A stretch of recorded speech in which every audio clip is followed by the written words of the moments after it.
voi sollevate siano centrali e in questa fase necessitano ancora anche di una fase di ascolto da parte mia, da parte dello stesso Ministro, tant'è che, come dirò tra poco, appunto,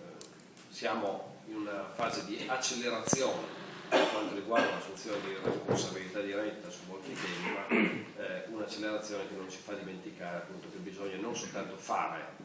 in fretta, ma anche fare bene, perché sappiamo che talvolta la fretta può causare appunto dichiarazioni avventate o difficoltà poi nell'andare a trovare le giuste misure per affrontare temi che sono strategici per il nostro Paese. Innanzitutto mi piace sottolineare che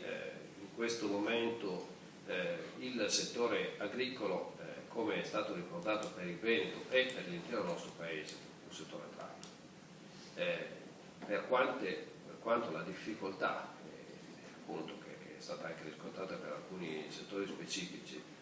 sia evidente, per quanto probabilmente il rallentamento di un Paese sia la sua interezza intellegibile, certamente noi sappiamo che il settore agricolo ha